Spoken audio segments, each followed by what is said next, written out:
संविधान की मूल ढांचा पर चोट करना चाह रही भारतीय जनता पार्टी। और इनका विकास कब पैदा हुआ, कब जवान हो गया, कब बूढ़ा हो गया, यहाँ की जनता ने देखा ही नहीं। अब वो बताएं ना, कोविशील्ड से जो डेथ हो रही है उनका मंगलसूत्र कौन वापस करेगा। आप देख रहे हैं न्यूज़ 9 नेटवर्क। समाजवादी पार्टी के जिला अध्यक्ष जंग बहादुर जी हैं और जंग बहादुर जी से पूछेंगे कि आखिर समाजवादी पार्टी को अंबेडकर नगर की जनता वोट क्यों दे और लोकसभा क्यों भेजे, क्योंकि समाजवादी पार्टी के कार्यकाल में क्या विकास हुए थे ये भी इनसे पूछेंगे। सबसे पहले तो हमारे चैनल पे आपका धन्यवाद, क्योंकि आपने अपना कीमती समय दिया। इस चुनावी जिस समय चुनाव का माहौल एकदम चरम पे है और नज़दीकी है चुनाव भी होने का समय भी एकदम, तो आखिर समाजवादी पार्टी को जनता वोट क्यों दे? सबसे पहले आपका धन्यवाद कि आपने अपने चैनल पर आने का हमको मौका दिया। देखिए, समाजवादी पार्टी को जनता वोट क्यों दे, आपने बहुत अच्छा सवाल किया। जनता के सामने सबसे बड़ी समस्या रोजगार की है, नौजवानों के सामने। इस उत्तर प्रदेश का नौजवान इको गार्डन की लाठियाँ नहीं भूला है जो उत्तर प्रदेश की सरकार ने बेरोजगार नौजवानों को अपना अधिकार मांगने पर चलाया। 68,500 शिक्षकों में हमारी बेटियों के हाथ टूटे, सर फोड़े गए, नौजवानों को दौड़ा दौड़ा करके पीटा गया और खुलेआम उस भर्ती में रिजर्वेशन का मजाक उड़ाया गया। एक तो उत्तर प्रदेश का नौजवान अपने आरक्षण को बचाने के लिए पूरी तरीके से संकल्पित और दृढ़तापूर्वक खड़ा है समाजवादी पार्टी के पक्ष में। दूसरी चीज़, समाजवादी पार्टी ने जब उत्तर प्रदेश में सरकार चलाई तो बेरोजगारों के लिए, नौजवानों के लिए, किसानों के लिए बहुत ही अभूतपूर्व कार्य किए। किसानों की सिंचाई माफ़ किया, किसानों को समय से खाद, समय से पानी की उपलब्धता समाजवादी पार्टी की सरकार ने कराई। आज इस सरकार में स्थिति ये है कि आप देख लें कि किसान की खाद 50 किलो की आती थी, उसमें से 10 किलो खाद कम कर दिया गया और दाम बढ़ा दिया गया। 10 किलो खाद की चोरी भी इस सरकार ने कर लिया किसानों की। जहां इस सरकार ने कहा था हम किसानों की आय 2 गुनी करेंगे, वहां इस सरकार ने उनके खाद की चोरी किया। पानी नहीं उपलब्ध हो रहे हैं, समय से माइनर नहीं चलते हैं, किसानों को बिजली के नाम पर परेशान किया जाता है, किसानों का उत्पीड़न हो रहा है। इसलिए उत्तर प्रदेश की जो जनता है वो पूरी तरीके से श्री अखिलेश यादव जी के किए गए कार्यों को याद कर रही है। जिस तरीके से चिकित्सा के क्षेत्र में, स्वास्थ्य के क्षेत्र में, आप इसी जनपद में देख लें, किसी ज़िले में सीटी स्कैन, अल्ट्रासाउंड, एक्सरे, तमाम तरह की व्यवस्थाएं समाजवादी पार्टी ने दिया था, जिसको इस सरकार ने चरमरा दिया है। अगर आज एक्सरे करवाने जाए तो पता चलता है सीटी की प्लेट ही नहीं है, एक्सरे की प्लेट ही नहीं है। दवाओं की स्थिति ये है कि किसान अगर इलाज के लिए आता है, वो सरकारी व्यवस्था में आता है, तो दवा की स्थिति ये है कि कभी सरकारों की 180 दवाएँ आती थी, आज 20 दवाएँ भी अस्पताल में उपलब्ध नहीं हैं। किसान पूरी तरीके से परेशान है। इस उत्तर प्रदेश की जनता परेशान है, बेरोजगारी को लेकर के, स्वास्थ्य व्यवस्था को लेकर के। इसलिए हमने जहां तक देखा और पढ़ा कि उत्तर प्रदेश की जनता और ख़ासकर अंबेडकर नगर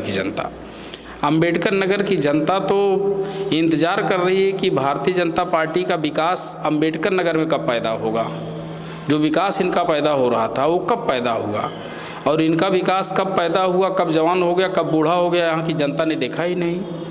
यहाँ की जनता ने समाजवादी पार्टी की सरकार में 3 पुल पाए, जिससे अंबेडकर नगर से गोरखपुर, बस्ती, महाराजगंज, सिद्धार्थनगर कनेक्टिविटी आपस में जुड़ी, आपस में आवागमन और व्यापार बढ़े। तमाम तरीके की सब्जियां, अन्न, कपड़े, तमाम व्यापार कनेक्टिविटी हुई और लोग खलीलाबाद से लेकर के गोरखपुर तक अंबेडकर नगर के लोग जुड़े। चाहे वो टांडा कलवारी पुल रहा हो, चाहे वो बिलहर का पुल रहा हो, चाहे वो कमरिया घाट का पुल रहा हो, दूरियां भी कम हुई। इस ज़िले के किसानों की स्थिति सुधारने के लिए आपने देखा इतना बड़ा गन्ना मिल लगा। आप गन्ने का उत्पादन पता कर लें कि गन्ने का उत्पादन कितने हेक्टेयर में गन्ना बोया जाता था, कितने हेक्टेयर में बोया जा रहा है। किसानों की आर्थिक स्थिति सुधरी, डेयरी के रूप में इस ज़िले का विकास हुआ, डेवलपमेंट हुआ। कभी वक्त था कि किसान अपना दूध बेचने के लिए परेशान रहता था, आज चौराहे चौराहे लोग कंप्यूटर लेकर के बैठे हैं, किसानों के दूध खरीदे जा रहे हैं, वो भी समाजवादी पार्टी ने व्यवस्था दिया। और भारतीय जनता पार्टी ने क्या दिया? उस समय यहाँ खंजाहा में श्री राममूर्ति वर्मा जी दुग्ध विकास मंत्री हुआ करते थे। यहीं आपके खंजाहा में पशु आहार फैक्ट्री लगाई गई अंबेडकर नगर की, बेवाना के पास, उसको भी इस सरकार ने बेच दिया। इस सरकार ने अंबेडकर नगर को क्या दिया, हम तो पूछना चाहते हैं। हमारे जो कैंडिडेट हैं श्री लालजी वर्मा जी, वो अंबेडकर नगर में इतना बड़ा मेडिकल कॉलेज लाए यहाँ के गरीबों के इलाज के लिए, बसपा शासनकाल में। मंत्री लालजी वर्मा जी थे, उनकी अपनी सोच थी कि हमारे क्षेत्र को के गरीबों के इलाज के लिए व्यवस्था होनी चाहिए, तो मेडिकल कॉलेज लाए। और आज इस सरकार में स्थिति है कि आप मेडिकल कॉलेज में अगर चले जाएं तो वहाँ के बाथरूम में अगर आप घुस जाएंगे तो वहाँ की व्यवस्था जान जाएंगे। एक दिन मैं गया था, मुझे तो तब आश्चर्य हुआ कि जब मैं एक वार्ड में घुसा उसमें भी कोई स्टाफ नहीं, दूसरे वार्ड में घुसा तो उसमें भी कोई स्टाफ नहीं, तीसरे वार्ड में गया तो एक हमारी स्टाफ नर्स बहन मिली, उससे मैंने पूछा कि आखिर 2 वार्डों में कोई स्टाफ नहीं, यहाँ अकेली हो? तो उसने बहुत दर्द भरे शब्दों में कहा, भैया हम क्या करें, हम अकेले 3 वार्ड देखते हैं।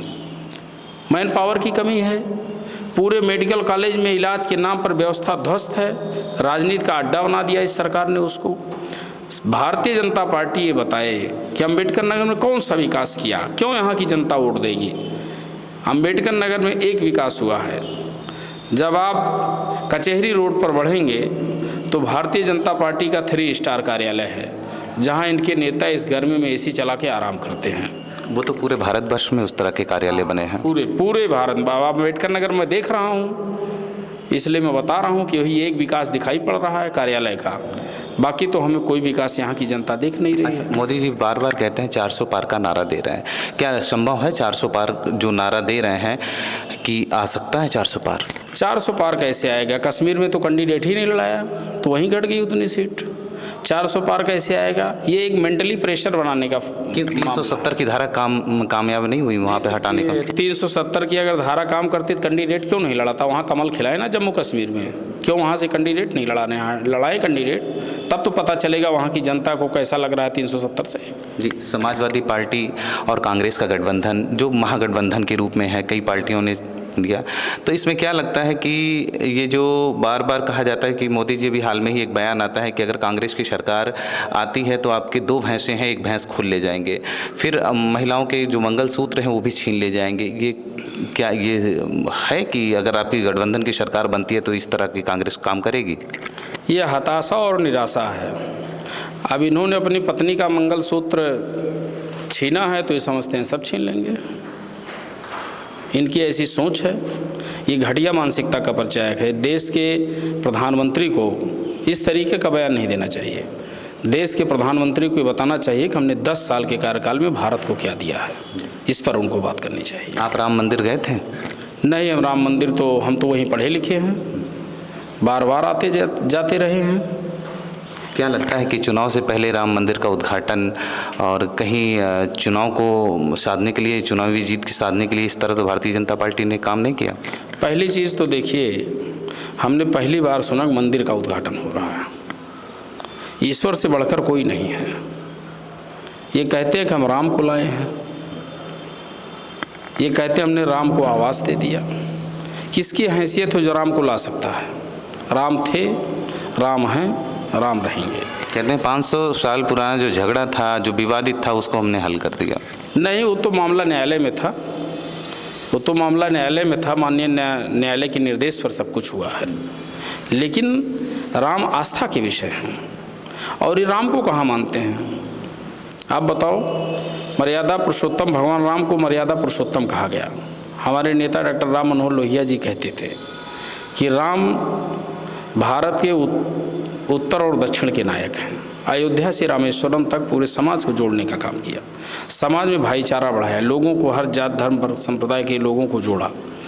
श्री कृष्ण जी पूरब और पश्चिम के नायक हैं, मथुरा से द्वारिका तक। और ये लोग अगर राम को मानते हैं तो रामचरितमानस में लिखा है कि रघुकुल रीति सदा चली आई, प्राण जाए पर वचन न जाए। और मर्यादा पुरुषोत्तम भगवान राम ने माता कैकेयी को वचन नहीं दिया था कि हम जंगल जाएंगे। महाराज दशरथ ने माता कैकेयी को वचन दिया था कि हम आपको 2 वचन दे रहे हैं, जैसा रामायण में लिखा है। और महाराज दशरथ वचन हारे थे कैकेयी माँ से, भगवान राम नहीं हारे थे। और भगवान राम ने अपने पिता के वचनों को पूरा करने के लिए राजपाट को छोड़ा और जंगल का रास्ता अख्तियार किया। अगर ये लोग राम को मानने वाले हैं तो आप याद करिए, इस देश के प्रधानमंत्री ने 2014 के कैंपेनिंग में कहा था कि अगर 100 दिन में महंगाई कम नहीं हुई तो मैं फांसी पर लटक जाऊंगा। और महंगाई कई गुना बढ़ गई। तो अगर राम को मानते हैं तो जो जो वचन दिए इसे पूरा करें। अभी तीसरे चरण के चुनाव में आपने देखा होगा कि संभल में जो चुनाव हुआ, मुस्लिम मतदाताओं पर लाठियां भाजी गईं, उन्हें वोट देने से मना किया गया, उनको भगाया गया। तो ये लोकतंत्र और चुनाव आयोग पे, ये तो लोकतंत्र की सरेआम हत्या ये सरकार कर रही है। इतना ही नहीं हुआ है, मैनपुरी के साथियों से हमारी बात हुई तो एक तरफ से वोट काटे गए। आधार कार्ड में अगर एक अक्षर गलत था, डांट करके बूथों से भगाया गया। पूरे पक्षपातपूर्ण तरीके से काम किया जा रहा है। लेकिन यह है कि अंग्रेज़ों ने भी बड़ा जोर जुल्म किया था। ये जो हिंदू मुसलमान की बात करते हैं, ये अंग्रेज़ों की विचारधारा के लोग हैं। इस देश में डिवाइडेशन करना चाहते हैं। और भारत के जो संविधान है उसका मूल है धर्मनिरपेक्षता और समाजवाद। संविधान की मूल ढांचा पर चोट करना चाह रही भारतीय जनता पार्टी। इसीलिए उस संविधान को बचाने के लिए, संविधान ही हमारा भगवान है, उस संविधान को बचाने के लिए यहाँ की जनता ने कमर कसा है। और आप देखना, जब 4 जून को रिजल्ट आएगा तो भारत का संविधान सुरक्षित होगा और ये संविधान को खाने वाले लोग देश की सत्ता से बाहर जाएंगे। भारतीय जनता पार्टी के कई नेताओं ने, कई सांसदों ने चुनावी कैंपेन के दौरान ये कहा, रैलियों में कहा, उस मंच से, भरे मंच से कहा है कि अगर भारतीय फिर से अगर 400 पार हमारी 400 सीटें आती हैं तो हम संविधान में बदलाव करेंगे। उन्होंने खुद इस बात को कहा है। संविधान में बदलाव, संविधान के मूल ढांचे में परिवर्तन, क्या संविधान समाप्त करना चाहते हैं?